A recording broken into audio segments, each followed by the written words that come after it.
to Jen. Hello, welcome to our weekly call. We see some new faces. Thanks for joining.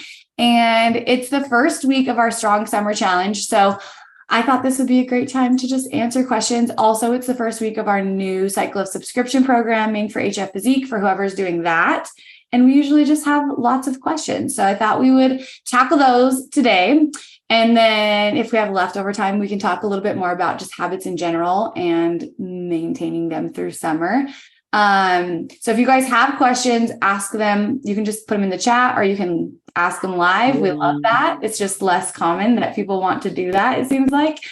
And then I have questions that people submitted anonymously. So you can always do that too, which I shared that on the group. So you should see that if you want to submit a question, but don't want to do it publicly, that's fine. So, okay, I will start with these. And I don't know what we have here, so we're just going to dive into it. Okay, super excited to be doing the summer challenge. You may already be covering this on the call, but I just wanted to confirm that this is tracked in Google Drive. And if so, can you please share the link with me? Okay, so we are tracking this challenge with the tracker photo that I've shared on social media and I've shared in the groups. If you guys haven't seen it, let me know and I'll send it to you. But it's just like easy, simple. We're going to do a new one for each week. That way it's easy to share it on social media if you want to. You don't have to. And then we are tracking our total points each week on a Google form, but I'll send that to the group on Sundays. So I'll send the form link on Sunday. You can just put your name, email, your points, really simple. And then on Wednesdays, we're going to do our weekly giveaways. So we don't have one this Wednesday because we're like not quite into the week yet. So this Sunday, you'll submit your points for the current week we're on. And then next Wednesday will be week 1 giveaways. So if anyone has any questions, let me know. But otherwise, you can just track your points on your own, or you can share them on social media if you want to share them. That little form is easy to do that with. So I think that's what that question was about. But if anyone has more questions, let me know. Okay, how do you enter food into MyFitnessPal if it's a recipe and not individual items on a plate?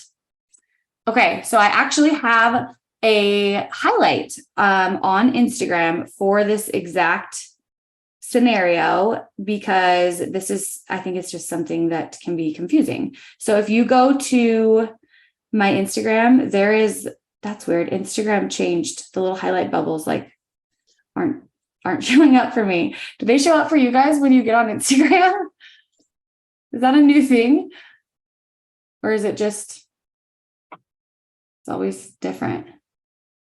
Hopefully you can see, maybe if I click on someone else. I see yours. I can see. Okay, I can't see mine, so that's weird, but I can see other people's. So Jen, do you want to tell me what it is? Do you mind scrolling my highlights? I think if you scroll back, it's like MyFitnessPal recipe, I want to say. But I can also sent it to people before. It's like toward the end. Yes, because it's an older story or highlight.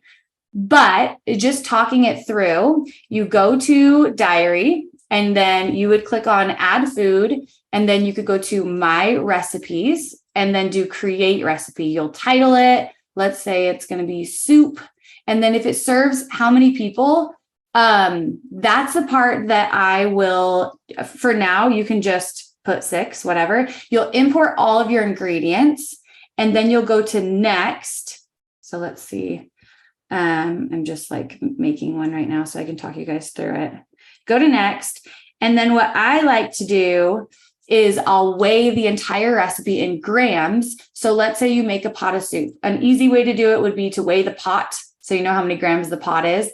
And then you throw all the ingredients in, cook up the soup. And then when you're going to go to serve the soup, you can put that on this food scale if you want and see the total weight of the recipe, subtract the pot. So you know just the weight of the soup. So let's say the soup is 500 grams. Then I would change my servings from 6 to 500. Just change it to the total grams of the recipe. So then when you go to scoop out your individual soup, let's say you scoop out 100 grams, then you put in 100 for the amount of servings you had, and it will automatically give you the macros for that. The reason why I like doing it by grams instead of just like 6 servings is, let's say you want 1.5 servings, or you just want to like scoop out a random amount tomorrow when you're eating leftovers and you don't know if that was 1 or 2 servings. It's nice to do it in grams because you can just take random amounts and it will give you exactly the macros that, are for that amount of food.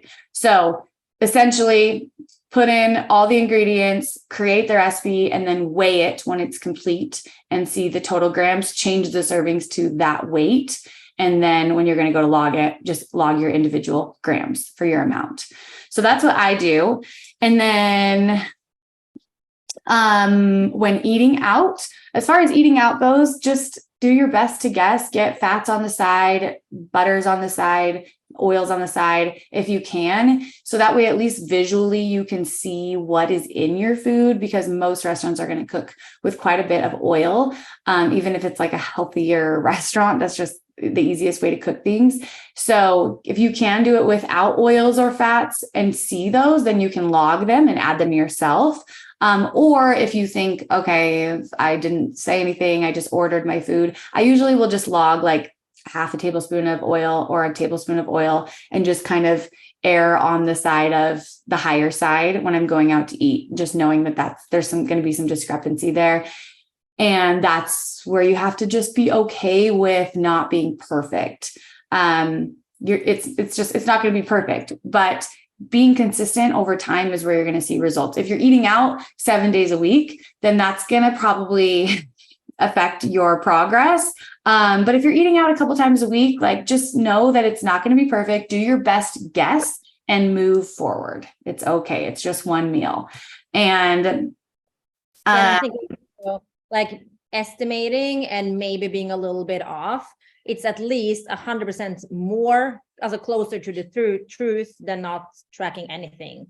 And exactly. Yes. And then you can use that data and be like, okay, I am probably about 2,000 calories today versus being like, I logged 1,400 calories and I don't really know where I'm at for the week for my average. Just do your best to guess. And I usually will like round up if I'm going out to eat just because of that. And then sometimes, especially when you're getting started, keep it simple. Like this, along with this question, she said, I get overwhelmed if it's a dish with a bunch of foods in it or when I'm eating out.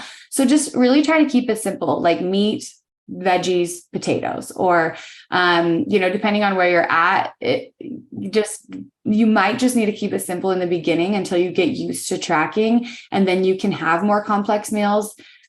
Or maybe you have those more complex meals when you're in maintenance and when you are really working to lose body fat. Like that's a sacrifice you make, just knowing it's going to be a little bit harder to be as accurate with more complicated meals. So I'm going to keep it simple when I'm working towards a fat loss goal. And that's a sacrifice I make if I want to go out to eat right now.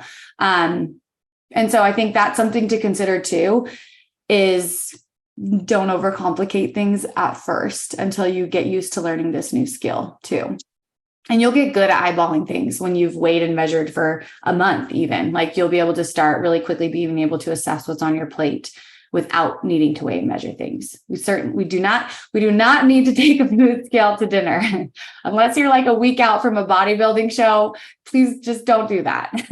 You can also, it can be really helpful. Sometimes we're on the fly and we maybe don't anticipate to eat out, but if you have a planned thing, it can be really helpful to decide, pull up the menu, look at it ahead of time. Oh yeah. And not like, studying your things when you're on, like, it helps you to be present when you're like, okay, we're going to this restaurant, pull up the menu. If it's something that's like a local, that it's not going to have like Chipotle bowl, Chipotle burrito, tacos or whatever, but then you can kind of dissect your meal, what you're planning to eat based off the menu. You can input it the best you can, still an estimate, but more mindful and intentional than nothing. And then you're not studying MyFitnessPal and doing that while you're trying to eat dinner. To enjoy dinner.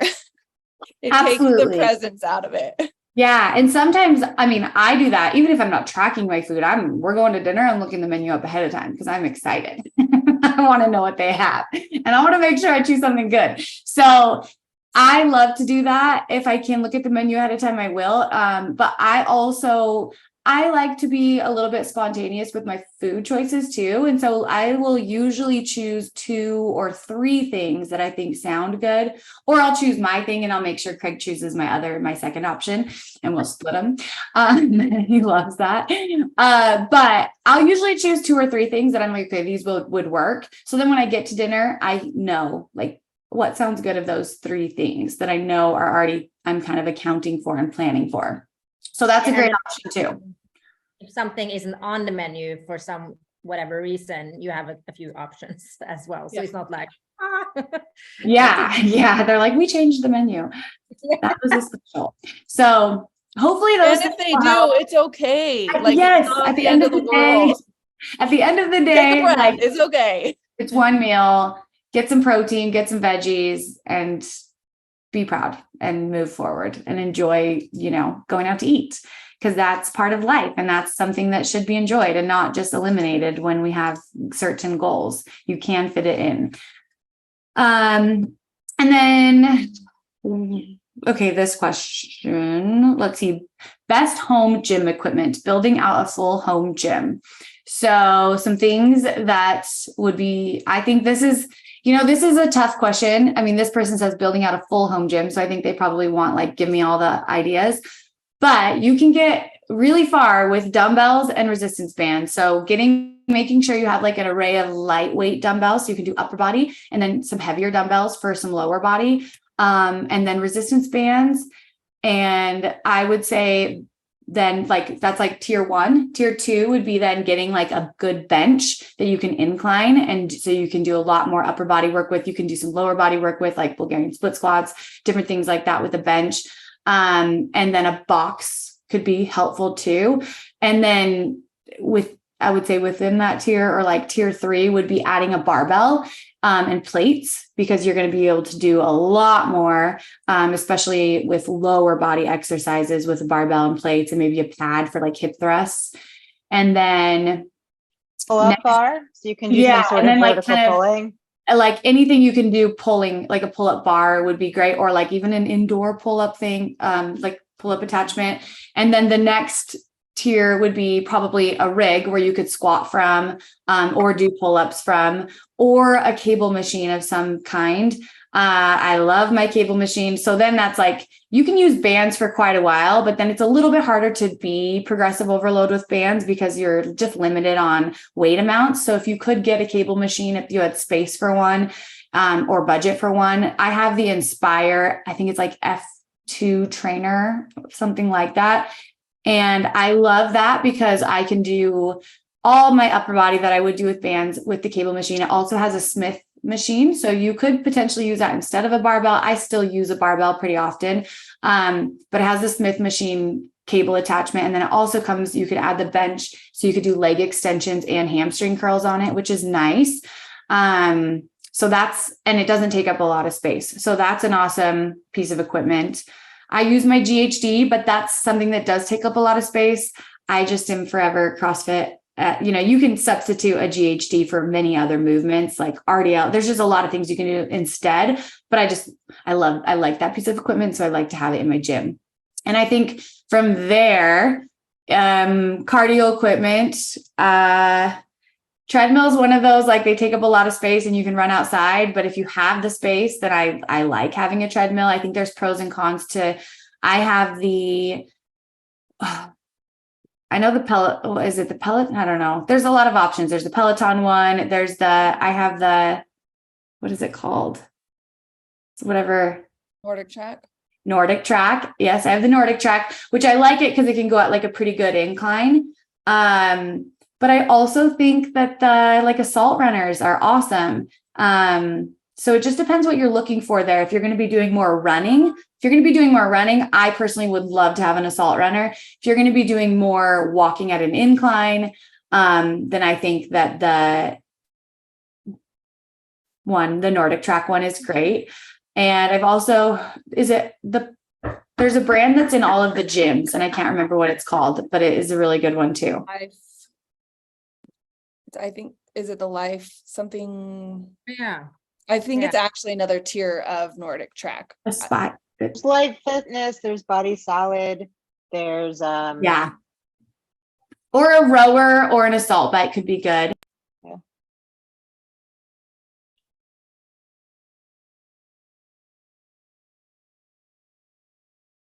Sorry, I have neighbor kids knocking. Summer. I'm like, go get the door. So those are all good options. And for cardio, it just depends what you want. Like, I love a rower, but I'm not going to sit on a rower for my 30 minutes of zone 2. That just does not sound fun to me. I love an assault bike, kind of the same. I like those for more interval style workouts. So if you have the space and you want to use those for like your sprint workouts, that would be awesome.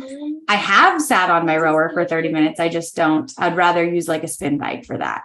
So did I miss anything? A kettlebell. I would throw kettlebell in with the dumbbells too on like tier 1. Great things to have. And I've had a lot of clients that if you don't want to invest in like a full set of dumbbells, there are some really good options these days for adjustable ones. So that way, maybe you buy an adjustable set, and then if you need something on either end, right? It's not like you're buying 10 sets of dumbbells. Maybe you're buying 3 and you're just getting a little more bang for your buck. Yes, I have clients that use the adjustable ones too and love them. I just don't have as much experience with them. So, and dumbbells are usually about $1 a pound. So keep that in mind too. Yeah. And you can also add bands to your dumbbells to like add more resistance too. So hopefully that helps. And there was another one after developing. Okay. Let's see. Cold plunge tank recommendations. I love the plunge, but it's pricey. Anything anyone on the team has used and loved for a lesser price point. I mean, if it's wintertime, I feel like it right now is hard because it's cold or it's hot outside for most people. But if you're interested in plunging, take a cold shower right now. If you stick with that, get just like a basic tub that you can put outside for the wintertime and see if you use it. That's very, very inexpensive. But if you want to go beyond that, I've actually been looking myself and I feel the same way. It's ridiculous how expensive cold plunges are.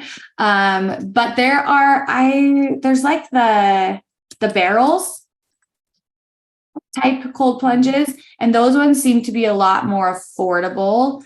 There's one that's called the ice barrel for like 1,100. The ice pod.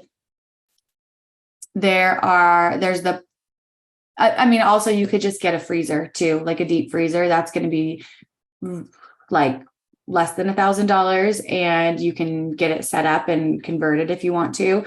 Then from there, it definitely gets more expensive if you want something that's like more aesthetically pleasing looking, I guess. And also one thing like in Utah, we have pretty extreme temperatures, hot and cold. So I've been looking for a plunge that can stay cold enough in the summer that I don't have to add ice to it. And then in the winter, it doesn't like get to be like 25 degrees, like it stays in the 40 to 50 range in the winter too. And so those ones are going to be more expensive. I would say of the really nice ones, the plunge, which Jess has on our team, is probably the most affordable, right? Wouldn't you say? It's still definitely a big investment, but it's less expensive than some others. I would say, yeah. So from get a horse trough to get a deep freezer, those are going to be like under a couple hundred, under 1,000. And then there's if you want something that's a little bit nicer, but under like 3,000, then I would look up ice barrels. There's a lot of different like barrel options. And I don't know, the thing with those is they're probably keeping the water at the optimal temperature, but they're not circulating the water. And having that circulation just helps break that thermal layer that your skin develops when you're like, if you sit really still, you can kind of like almost be warm, I guess, where if you move around, then you can feel the coldness again. So that circulating water just keeps it flowing and keeps it cold feeling. And it's more aesthetically pleasing, but beyond that, the convenience, sanitation too. Yeah. With the cold plunge, you can empty it quarterly, really, when you're changing the filtering. And I mean, yes, it is more of an investment. I will say, do not bother buying the one that warms up. But I have heard that you do want the one that warms up if you're going to have it outside, because otherwise it can't regulate the temperature. Like, oh, really? Yeah. So that is something that my friend told me who just bought one, and I wouldn't have known that because I don't think they say that. So if you're going to have it outside, Yeah, I guess ours is the hot, cold option, not because you're going to necessarily want to do it hot, but just so it can do it cold, like, and not break down. But if you're inside, then definitely, I don't think you want, just turn on the bath, right? Yeah. And you guys keep in mind, sorry, I just jumped in here, but keep in mind too, on the barrel ones, on some of them, you're spending so much money on ice because it doesn't stay cold. And so I have a client who bought one and she's in Florida and she's spending like so much money on ice that it's almost worth it just to get the plunge, like the actual plunge. Yeah. Well, and that's another step. Like it is too It's easy. just another barrier. Yeah, it's too easy to be like, oh, I got a good ice. Like it's when it's just there and ready and cold, it's like, I have no excuse. Like, get it. I'm in the process of working on an affiliate code with the company right now. They are a more expensive company, but I'll let you guys know if I get any kind of a good deal for you guys. So I'll probably know in the next 2 weeks on that. So yeah, I would say that's cool. That would be cool, but who knows? It's like probably like $100 off of a $10,000 plunge. So no guarantees on it being good, but I'm trying. I'm working on something right now because I think, I'm looking for one for myself, and then I know that everybody else is too. So I'm crossing my fingers. I'll let you guys know when I know. And then, so hopefully that gives you at least a kind of an idea. I think that the chest freezer, right? That one stays at temperature at least, but you're not getting you have to just drain the water a lot more.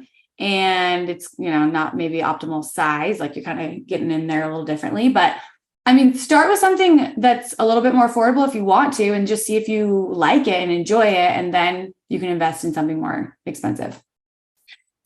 So another question we just got two that are sort of similar. Thoughts on Anavar for women, and another one on hormones. My thoughts on Anavar, I honestly don't have many thoughts on Anavar. I have never taken Anavar, and I really don't know a lot. I have friends that have taken it that are competitive bodybuilders. I think when you get into competing in bodybuilding, there's a lot of things that you can do to that are not healthy for the general population, but competing in bodybuilding, competing, not just doing one show, competing in bodybuilding is really, really unhealthy. So there are things, performance enhancement drugs that are going to keep your body, at least keep the stress of really, really, really hard dieting and really hard training easier to manage for your body. There's always consequences to anything we take, right? And so, I think in some cases, women are healthier competing in bodybuilding by taking some drugs because the really hard dieting doesn't crash their sex hormones and their thyroid and all of that. But I also think there are negative consequences to taking drugs. And when you get off those drugs, how your body comes off of them and the long-term and short and long-term consequences can vary. So I would say thoughts on Anavar for general population. I think that's a terrible idea. That's my personal opinion. I don't think it's necessary. And I would just say why are you considering it?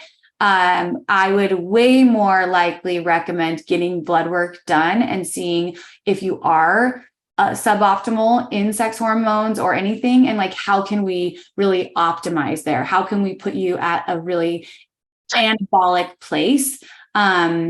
If most of the time someone is taking Anavar to either try to put on muscle more quickly, or they're trying to maintain muscle when they're dieting really hard and not lose all their muscle as they lean out. So I would say, be very careful if that's something that you're looking into, and make sure that you are doing everything you can, because that's another thing. The women that are taking Anavar in the bodybuilding space, they're already 110% dialed in on their training, their sleep, their diet, everything. So that is, if you're not, then that's going to be not good. And even if you are, like, there's going to be consequences that aren't good. But I think when you're trying to be the top of your game in any sport, that's something that people have to weigh out, and that's a personal choice, But if you are considering performance enhancement drugs, or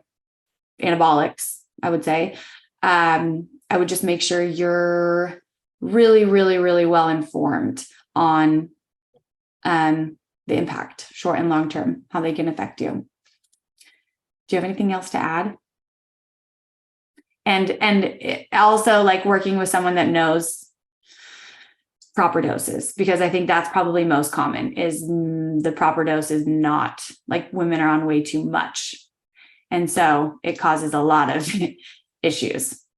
A lot of times too with that, Michaela, if you're not already consistently hitting the gym hard, it's not going to do anything for you anyways. Other than just like lower your voice and give you some extra. Like everything has to be like super optimal. Super dialed in and definitely, working very closely with a very smart individual that is helping you with that. But yeah, I think it's not needed and probably not smart, but I also don't have a ton of experience with anabolics either. So, and then kind of a little bit different, my female hormones, so sex hormones probably have been chronically low, DHEA and progesterone. What would be the cause of this, and what lifestyle and or supplements, foods may help support this? So this is something I'm learning more about every single day, and something that I'm definitely not an expert on. But so kind of just like, if you need to pull up a chart, maybe on our next call, we could actually bring David in. He is he's on our team and reviews blood work, and we're at 10:32. So I'll be very quick here. But he does a fantastic job of explaining all of this, and he would be great to have. So I will actually ask him if he will join a call and we can talk hormones. But with DHEA and progesterone specifically, your body, when you get, a way to increase this would be to get outside and get more sunlight. Sunlight is going to cause your body to produce sulfated cholesterol, and that sulfated cholesterol is going to then turn into pregnenolone or pregnenolone. I've heard it pronounced both ways, but pregnenolone. And pregnenolone then converts to DHEA and progesterone. And then DHEA converts to estrogen, cortisol, and testosterone. So a lot of times when people are low testosterone, they're also low cortisol and low estrogen and low DHEA. So if your DHEA and your progesterone are low, then we know something's happening with your lifestyle. And usually, if you will really, really focus on and prioritize your circadian rhythm, getting outside at least morning and evening, that's going to help. But then also, if you can get that midday sun, when your skin, when you go outside and your skin gets like a little bit pink, that like just slight pinkness, not a burn, but that slight pinkness in your skin, that is your body. That's what helps your body sulfate cholesterol. And that sulfated cholesterol is what then has the cascade of hormones happening from there. So I'm probably butchering that. I could explain it way better. But what I would recommend if your DHEA and your progesterone are low is get outside 15 minutes morning, 15 minutes midday when UVA is highest, and 15 minutes evening. And if you could do more, like 30 minutes, 30 minutes, 30 minutes, or an hour, you're going to just accelerate that process. In fact, I was just speaking with someone and they experimented with this, and it kind of goes along with the Anavar. They were on steroids, so their sex hormones, they were on hormone replacement therapy, and they got off of everything. Their sex hormones were completely tanked, and they did like 4 hours a day. And within 1 month, they were on the other end of the spectrum, like high end testosterone. And so the sun can do wonders when it comes to our sex hormones. And as far as like testing and time that it takes for that to happen, because it does take time for our hormones to adapt, would be, I would say, about from what we have seen with clients of ours, about 8 to 12 weeks, if you're doing about 15 minutes, morning, afternoon, evening, it's going to take 2 to 3 months to see DHEA and progesterone come up, but you should start to notice that your vitamin D levels will come up, your DHEA, your progesterone should start to come up. But if you can add more time, then it will happen more quickly. So it seems kind of weird to think about, but getting outside, our bodies need to get outside and we're made to be outside. So if you're sitting inside and you're on a screen and you're getting artificial blue light all day, then that is going to impact you. And so if you have low DHEA and progesterone and you're noticing like your work maybe is inside on a screen all day, try wearing some blue light blocking glasses or blue light filtering glasses, especially when the sun goes down. Putting on blue light blocking glasses and not being exposed to artificial blue light is going to help improve your circadian rhythm because your body is not going to think it's daytime when it's night. And that's going to help benefit cortisol as well. That's going to help everything. But then getting outside and getting that sunlight on your skin, as much skin as possible, is also going to help. So as far as like foods and supplements, always eating more DHA rich seafood is going to help. So that's something I would recommend. And then just really, really working to improve your circadian rhythm is going to help a lot. Same sleep wake cycle and getting outside. Anything to add there, team wise? No. Highly recommend getting blood work done. If you're a one-on-one client with us, then that's included. If you aren't, just tag us on the groups and we'll give you a link. We do have a link for our community. It's just, you just pay and you just do it with David directly. If you're a one-on-one client, then we cover that and we facilitate that for you. So I highly recommend it. He will have a lot of like individualized suggestions when he looks at your blood work, because everyone's different and we all have different things that are going to be suboptimal, and that's going to impact. You can't just look at one hormone and tell you like, eat this food and it will fix it, right? It's usually many things. So when he looks at your blood work, he looks at everything and can give you a much more individualized kind of prescription of what's going to be best. And in some cases, maybe taking DHEA is needed. Like maybe you have a job that your circadian rhythm is impacted. You're a shift worker or you fly or something, so there's different solutions, but always focus on lifestyle and diet first if you can. So thank you for joining the call. We love getting to do these, and hopefully everyone's enjoying programming and coaching. And if you're doing the challenge, so stay tuned I'll send out a link on Sunday. We love seeing everyone getting in their veggies and protein and walking and workouts. So keep us updated and keep letting us know if you have any questions. Thank you so much for joining. Talk to you next week.